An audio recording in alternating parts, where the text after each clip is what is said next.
11월 20일 금요일 로뎀나무 새벽기도에 참여하신 성도님들을 주님의 이름으로 축복합니다. 사도신경으로 우리의 신앙을 고백하겠습니다. 나는 전능하신 아버지 하나님, 천지의 창조주를 믿습니다. 나는 그의 유일하신 아들, 우리 주 예수 그리스도를 믿습니다. 그는 성령으로 잉태되어 동정녀 마리아에게서 나시고 본디오 빌라도에게 고난을 받아 십자가에 못 박혀 죽으시고 장사된 지 사흘 만에 죽은 자 가운데서 다시 살아나셨으며 하늘에 오르시어 전능하신 아버지 하나님 우편에 앉아 계시다가 거기로부터 살아있는 자와 죽은 자를 심판하러 오십니다. 나는 성령을 믿으며 거룩한 공교회와 성도의 교제와 죄를 용서받는 것과 몸의 부활과 영생을 믿습니다. 아멘. 찬송가 407장입니다. 찬송가 407장. 구주와 함께 나 죽었으니 구주와 함께 나 살았도다. 영광의 그날에 이르도록 언제나 주만 바라봅니다.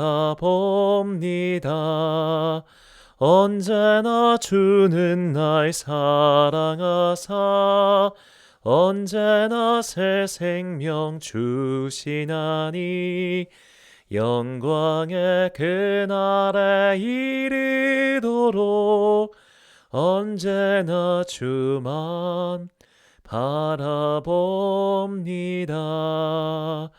맘속에 시험을 받을 때와 무거운 근심이 있을 때에 주께서 그때도 같이 하사 언제나 나를 도와주시네. 언제나 주는 날 사랑하사 언제나 새 생명 주시나니 영광의 그날에 이르도록 언제나 주만 바라봅니다. 뼈 아픈 눈물을 흘릴 때와 쓰라린 마음으로 탄식할 때 주께서 그때도 같이 하사 언제나 나를 생각하시네. 언제나 주는 날 사랑하사 언제나 새 생명 주시나니 영광의 그날에 이르도록 언제나 주만 바라봅니다. 내 몸의 약함을 아시는 주 못 고칠 질병이 아주 없네. 괴로운 날이나 기쁜 때나 언제나 나와 함께 계시네. 언제나 주는 날 사랑하사 언제나 새 생명 주시나니 영광의 그날에 이르도록 언제나 주만 바라봅니다. 아멘. 오늘 우리에게 주신 하나님의 말씀은 구약성경 출애굽기 5장 15절에서 6장 1절까지의 말씀입니다. 출애굽기 5장 15절에서 6장 1절까지의 말씀을 이제 봉독하겠습니다. 하나님의 말씀을 경청하십시오. 이스라엘 자손의 기록원들이 가서 바로에게 호소하여 이르되 왕은 어찌하여 당신의 종들에게 이같이 하시나이까? 당신의 종들에게 짚을 주지 아니하고 그들이 우리에게 벽돌을 만들라 하나이다. 당신의 종들이 매를 맞사오니 이는 당신의 백성의 죄니이다. 바로가 이르되 너희가 게으르다 게으르다. 그러므로 너희가 이르기를 우리가 가서 여호와께 제사를 드리자 하는도다. 이제 가서 일하라. 짚은 너희에게 주지 않을지라도 벽돌은 너희가 수량대로 바칠지니라. 기록하는 일을 맡은 이스라엘 자손들이 너희가 매일 만드는 벽돌을 조금도 감하지 못하리라 함을 듣고 화가 몸에 미친 줄 알고 그들이 바로를 떠나 나올 때에 모세와 아론이 길에 서 있는 것을 보고 그들에게 이르되 너희가 우리를 바로의 눈과 그의 신하의 눈에 미운 것이 되게 하고 그들의 손에 칼을 주어 우리를 죽이게 하는도다. 여호와는 너희를 살피시고 판단하시기를 원하노라.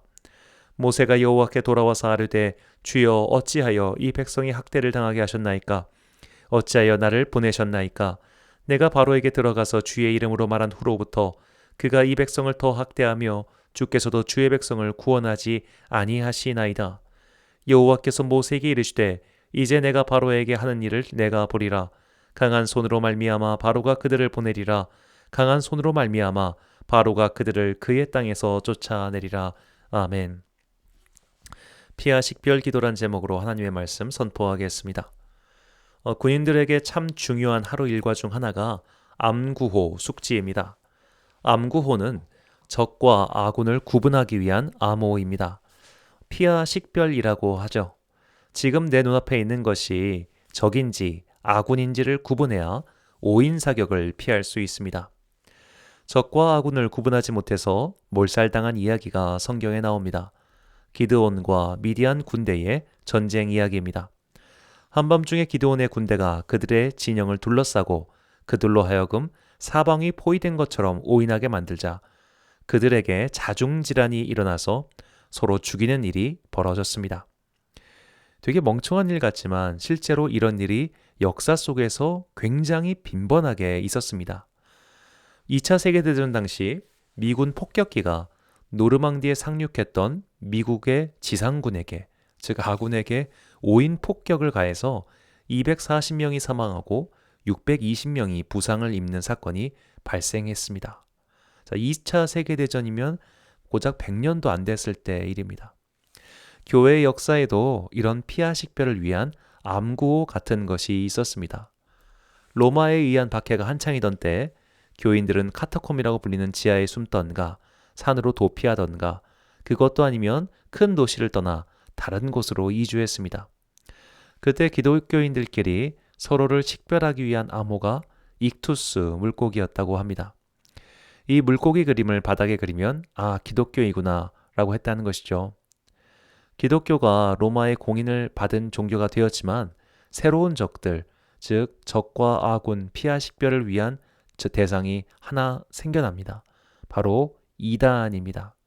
그 이단들은 예수님의 신성에 대해서 혹은 예수님의 인성에 대해서 신학적 공격을 가했습니다. 도대체 예수가 누구냐? 그는 신인가 인간인가? 그가 만약 신이라면 어떻게 사람으로서의 특성이 신 안에 들어갈 수 있다는 건가? 그가 인간이라면 어떻게 그 안에 신의 성품이 들어갈 수 있는가? 성부와 성자와 성령은 어떻게 하나인가? 그런 갖가지 의문들을 풀기 위해 성경이 아닌 철학과 자기 생각의 도움으로 답을 낸 사람들이 이단이었습니다. 초대교회의 유명한 이단 중 하나가 영지주의 이단입니다.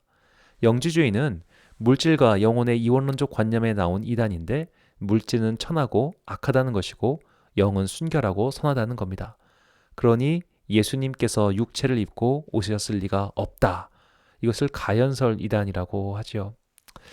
자, 이런 이단들의 주장에 맞서야 될 필요성이 크게 대두되었습니다. 그렇게 해서 새로운 시대에 피하 식별을 위한 암구호가 만들어졌습니다. 그것이 바로 신앙 고백입니다. 쉽게 말해 이 신앙을 고백하는 사람은 적이 아니라 아군이라는 겁니다. 이 신앙 고백을 하는 사람은 이단이 아니라 정통이란 얘기죠. 그 고백이 381년에 채택된 니케아 콘스탄티노플 신조입니다. 제가 좀 글씨가 작죠? 제가 읽어드리겠습니다. 우리는 한 분이신 성부 하나님을 믿습니다. 그분은 전능하셔서 하늘과 땅과 이 세상에 보이고 보이지 않는 모든 것을 지으셨습니다.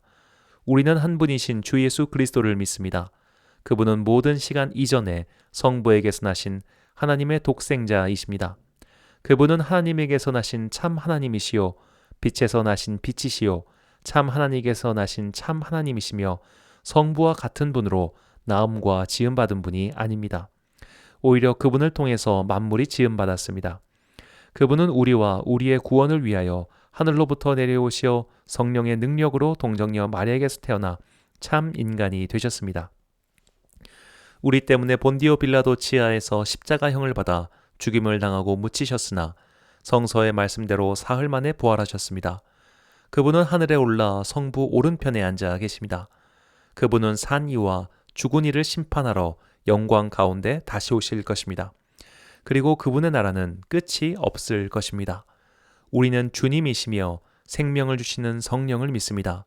성령은 성부로부터 나오시어 성부와 성자와 더불어 예배와 영광을 받으시고 예언자들을 통하여 말씀하고 계십니다. 우리는 하나이고 거룩하며 보편적이고 사도적인 교회를 믿습니다. 우리는 죄를 용서하는 한 세례를 믿습니다.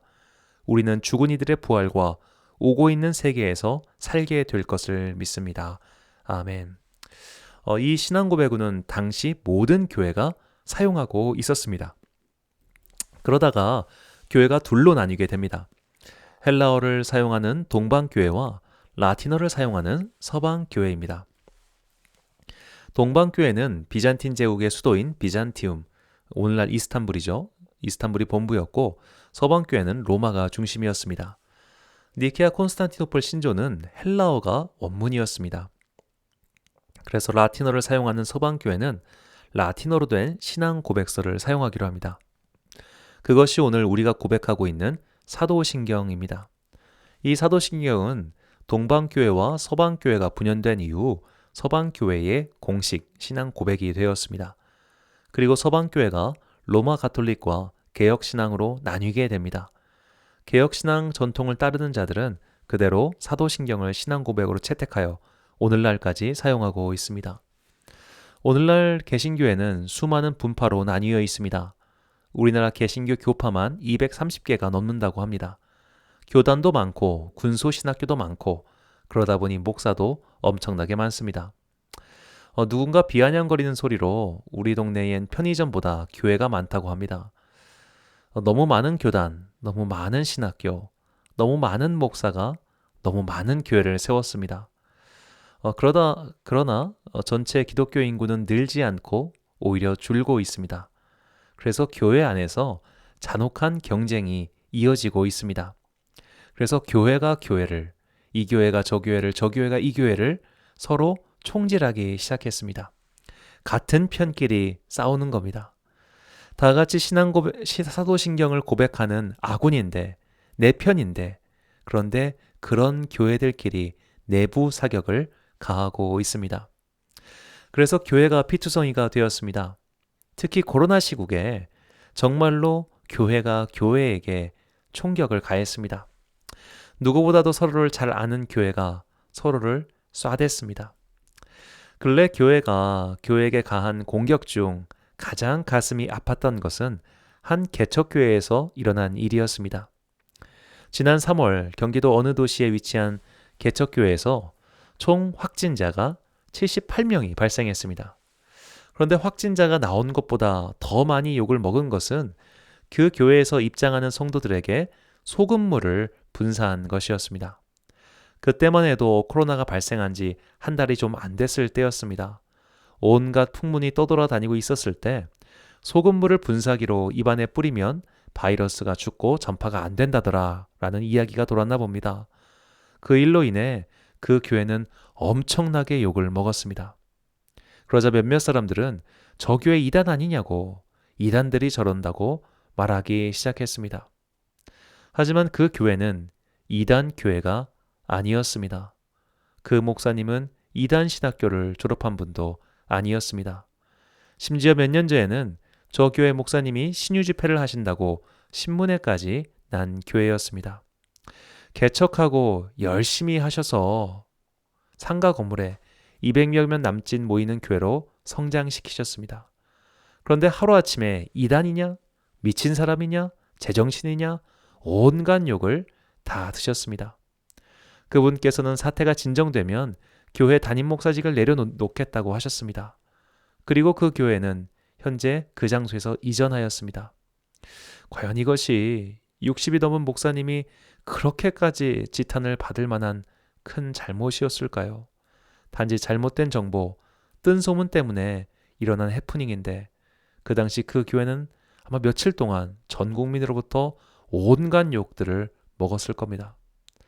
이때 가장 안타까운 것은 내부 총질이었습니다. 실제로는 어떨지 모르겠습니다만 그 교회를 편들어주는 발언을 저는 들어본 일이 없습니다. 오히려 어떤 분의 설교에서는 왜 그런 미개한 짓을 했느냐고 질타하는 것을 들어봤습니다. 이런 내부 총질은 함께 싸울 동지들의 힘을 빼고 적을 이롭게 하는 어리석기 그지없는 일입니다. 정말 싸워야 할 대상을 잊어버린 성도는 이렇게 내부 총질을 가해서 아군 진지를 넘어뜨립니다. 같은 신앙을 고백하는 동료들에게 총질을 가하는 것은 우리의 대적인 마귀만 기쁘게 하는 일입니다. 베드로전서 5장 8절과 9절 말씀입니다. 근신하라 깨어라 너희 대적 마귀가 우는 사자같이 두루다니며 삼킬 자를 찾나니 너희는 믿음을 굳건하게 하여 그를 대적하라. 이는 세상에 있는 너희 형제들도 동일한 고난을 당하는 줄 알미라. 이 세상에 흩어져 있는 성도들은 모두 우리의 영적 동지들입니다. 믿음의 선한 싸움을 위하여 함께 부름받은 자들입니다. 적은 분명히 하고 아군은 분별해야 합니다. 그래야 설령 내부의 오인사격으로 총을 맞았어도 크게 상처받지 않고 극복할 수 있습니다. 오늘 본문은 내부 총질로 인해 힘이 빠진 모세의 이야기를 우리에게 전해주고 있습니다. 하나님께서는 이집트의 노예살이를 하면서 노동의 괴로움으로 부르짖는 이스라엘 민족의 목소리를 들으셨습니다. 그리고 모세와 아론을 세우신 하나님께서는 먼저 백성들의 장로를 모으게 하여 그들에게 하나님의 이적을 보여줍니다. 출애굽기 4장 29절에서 31절입니다. 모세와 아론이 가서 이스라엘 자손의 모든 장로를 모으고 아론이 여호와께서 모세에게 이르신 모든 말씀을 전하고 그 백성 앞에서 이적을 행하니 백성이 믿으며 여호와께서 이스라엘 자손을 찾으시고 그들의 고난을 살피셨다 함을 듣고 머리 숙여 경배하였더라. 아멘. 그렇게 지도자들의 지지를 얻은 모세와 아론은 이집트의 왕 파라오 앞에 섰습니다. 그리고 당당하게 우리 동포들과 함께 예배를 드릴 수 있게 해달라고 말합니다. 그러자 파라오는 노동을 쉬게 해달라는 꼼수라고 생각합니다. 그리고 이것들이 게을러져서 머리를 쓴다고 그들의 노동을 더욱 곤하게 만듭니다. 본문 17절입니다. 바로가 이르되 너희가 게으르다 게으르다 그러므로 너희가 이르기를 우리가 가서 여호와께 제사를 드리자 하는도다. 파라오는 예배를 드린다는 그들의 말을 게으름 정도로 치부했습니다. 파라오가 볼 때 이름도 들어보지 못한 신인 여호와에게 예배를 드린다는 일은 그냥 일을 쉬려는 꼼수처럼 들렸던 겁니다. 우리는 이 파라오의 태도에서 이 코로나 시국에 믿지 않는 이들이 믿는 자들에게 하는 말을 듣는 것 같습니다. 왜 그런 거 하냐고, 왜 굳이 예배 드려야 하냐고, 왜 굳이 모여서 소리 지르면서 찬양해야 하냐고 말이죠. 하지만 진짜 문제는 파라오가 아니었습니다. 파라오의 행동은 어찌 보면 당연했습니다. 모세와 아론도 파라오가 그렇게 말할 것을 아마 알고 있었을 겁니다. 멀쩡한 노동력을 수만 명을 하루아침에 쉬게 하면 나라 경제가 어떻게 되겠습니까? 모세를 정말로 힘들게 했던 것은 내부 총질, 동지들의 반발이었습니다. 본문 21절입니다. 그들에게 이르되 너희가 우리를 바로의 눈과 그의 신하의 눈에 미운 것이 되게 하고 그들의 손에 칼을 주어 우리를 죽이게 하는도다. 여호와는 너희를 살피시고 판단하시기를 원하노라. 여기서 너희는 모세와 아론이죠. 자, 이스라엘 백성들은 이적을 보고 하나님의 말씀을 믿었고 모세와 아론을 대리자로 보내셨다는 것을 믿었습니다. 그런데 바로의 말 한마디, 집 없이 벽돌 만들어라라는 그 황당한 명령 때문에 같은 편을 비난합니다. 심지어 모세와 아론이 하나님께 벌을 받아야 한다고까지 말합니다. 같은 편의 말이 그들의 가슴을 더 후벼 팠습니다. 같은 편이라고 생각한 사람에게 맞으면 훨씬 아픕니다. 복싱 선수들도 맞을 것을 알고 맞으면 버틸 수 있다고 합니다. 그러나 전혀 의식하지 못한 때 맞으면 그냥 쓰러져 버립니다. 긴장하고 맞으면 안 아픕니다. 그러나 갑자기 맞으면 아픕니다. 적 앞에서는 다 긴장합니다. 그러니 적이 때려도 이겨낼 수 있습니다. 하지만 동지 옆에서는 긴장을 풉니다. 그래서 맞으면 훨씬 아픕니다. 그래서 교회에서 한 번 받은 상처는 오래 가고 아픈 겁니다. 동료라고 생각했습니다. 가족이라고 생각했습니다. 사랑한다고 서로 말하고 들었습니다. 함께 하겠다고 다짐했습니다. 그런데 그런 사람이 욕을 합니다. 비난을 합니다. 등을 돌립니다. 이게 완전히 가슴에 박히는 칼날이 되는 겁니다. 그래서 교회에서 상처받으면 사회에서 받은 상처보다 훨씬 오래 가는 겁니다. 신앙생활에서 내부 총질이 무서운 이유가 바로 여기에 있습니다. 같은 하나님께 같은 신앙 고백을 드리는 우리가 서로 비난하지 말고 우리의 대적 마귀와 대오를 거쳐 싸워야 합니다. 내부 총질에 상처받았을 때 어떻게 해야 할까요? 같은 교회 사람에게 상처받았을 때는 어떻게 해야 할까요? 그리스도인들끼리 서로 비난하느라 그것 때문에 너무 다치고 힘들고 포기하고 싶을 때는 어떻게 해야 할까요? 그때는 하나님께서 하시는 일에 주목해야 합니다. 오늘 본문 6장 1절 말씀입니다. 여호와께서 모세에게 이르시되 이제 내가 바로에게 하는 일을 내가 보리라. 강한 손으로 말미암아 바로가 그들을 보내리라.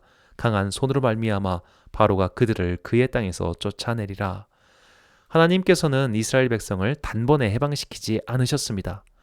유사일에 단 한 번도 없었던 기적을 10번이나 내리신 이후에 해방시키셨습니다. 이것은 첫째로 하나님을 믿지 않는 이집트인들이 여호와 하나님을 경외하기 위함이었습니다. 두 번째는 이스라엘 백성들을 위해서였습니다. 이스라엘 백성은 그동안 하나님을 조상들로부터 듣기는 했지만 어떻게 믿는지도 몰랐습니다. 이름만 희미하게 알 뿐 400년 동안 정보가 다 사라졌습니다.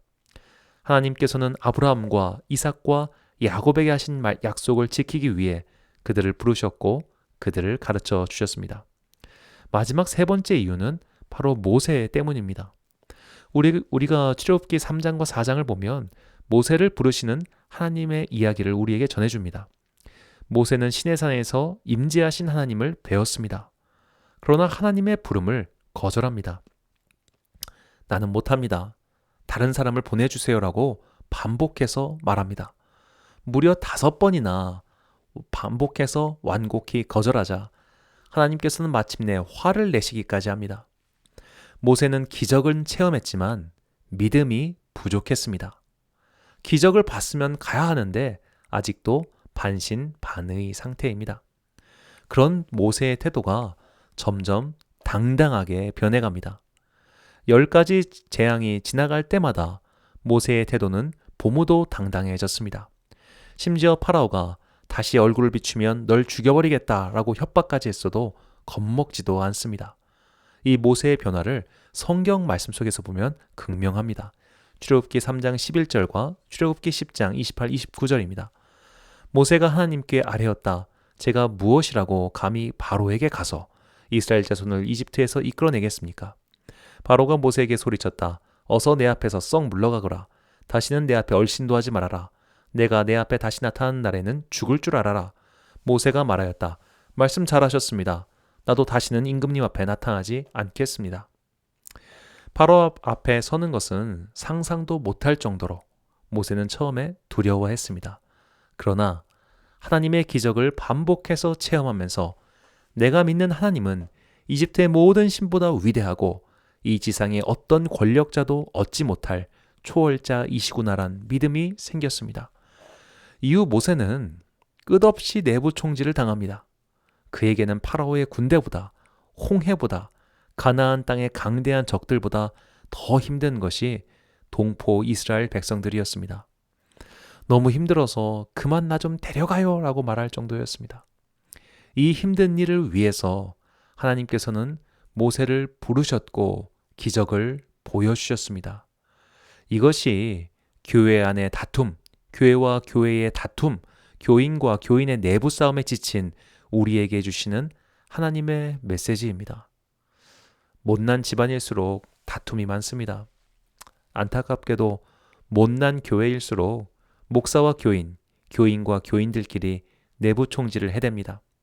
한국 교회가 건강하게 성장할 때는 이렇게 내부 총질이 심하지 않았습니다. 그러나 이제 못나디 못난 일들을 벌이고 있습니다. 이런 내부 다툼 때문에 심하게 상처를 받았을 때, 이젠 다 그만두고 싶을 때, 교회도 그만 다니고 싶고 김권사, 이집사 다 보기 싫고 목사도 보기 싫고 장로도 보기 싫을 때 우리는 하나님을 바라봐야 합니다. 하나님께서 이렇게 내부 다툼을 일삼는 우리를 왜 부르셨을까요? 이렇게 내부 다툼으로 핥히고 싸우고 찢어진 우리를 왜 구원하셨을까요? 그리고 우리에게 무엇을 보여주고 싶으신 걸까요? 이것이 오늘 내부 다툼으로 지친 모든 그리스도인이 드려야 할 기도의 제목입니다. 사랑하는 로뎀교회 성도 여러분, 그리고 이 영상을 시청하시는 모든 주님의 자녀 여러분, 우리는 먼저 내부 총질하는 사람이 되어선 안 됩니다. 그것은 파라오의 노림수였고 마귀의 노림수입니다. 아군을 오인사격하지 않는 건 기본 중에 기본입니다. 그러나 내가 내부 총격을 맞아서 피를 흘리게 되었을 때 너무 상실감이 크고 실망감이 가득해서 교회도 그만 다니고 싶고 이 꼴 그만 보고 싶어졌을 때 그때 어떻게 해야 될까요? 하나님께 기도하십시오. 그리고 하나님께서 어째서 이런 일이 일어나게 하셨는지 하나님께 여쭈십시오. 모세는 왜 자신이 이런 일을 겪어야 했는지 그때는 몰랐습니다. 그러나 그 시간을 지나고 하나님의 일하심을 계속 보면서 조금씩 깨닫게 되었습니다. 우리도 마찬가지입니다. 모세처럼 왜 나를 이곳에 보내셨냐고, 왜 내가 이런 일을 당해야 하냐고, 나는 저 사람 때문에 너무 상처를 받았다고, 힘들다고 하나님께 솔직하게 고백하십시오. 우리가 내부자로 인해 큰 상처를 받고 소명마저 흔들릴 때 하나님께서는 우리가 부르신 목적을 다시 세우길 원하십니다. 그것은 말씀과 기도로 가능합니다. 하나님의 계획 속에 의미 없는 일은 하나도 없습니다. 단지 우리가 그것을 놓치고 있을 뿐입니다. 상처와 아픔과 분노 때문에 눈이 가리워 보이지 않을 뿐입니다. 아픔이 줄어들게 해달라고 기도하십시오. 분노가 사라지게 해달라고 기도하십시오. 사울의 눈꺼풀이 벗겨져 바울로서의 인생을 살았듯이 나도 아픔과 분노가 한꺼풀 벗겨져 이 일 뒤에 감춰진 주님의 섭리를 발견하게 해달라고 기도하십시오. 그것이 내부 다툼, 내부 총질 때문에 서로 쓰라린 상처와 내상을 입은 우리가 드려야 할 회복과 치유의 기도입니다. 기도하겠습니다. 사랑과 은혜가 충만하신 아버지 하나님, 주님께서 부르신 교회 공동체에 들어왔습니다. 분명히 주님의 몸인 교회의 일원이 되었습니다. 우리가 감히 주님의 몸된 지체가 되었습니다. 그런데 오른팔이 왼팔과 싸웁니다. 왼눈이 오른쪽 눈을 째려봅니다. 내부자들끼리 싸우고 다투느라 우리의 영혼은 많이 피폐해졌습니다. 많이 지쳤습니다. 싸워야 할 대적과 싸우는 것을 잊어버리고 내부 총질하느라 힘을 다 써버린 어리석은 우리들의 죄를 용서하여 주옵소서. 내가 알게 모르게 누군가에게 상처를 주고 힘들게 한 것이 있다면 주여 우리의 죄를 용서하여 주옵소서. 그 잘못과 실수를 깨우쳐 같은 죄를 반복하지 않게 하옵소서.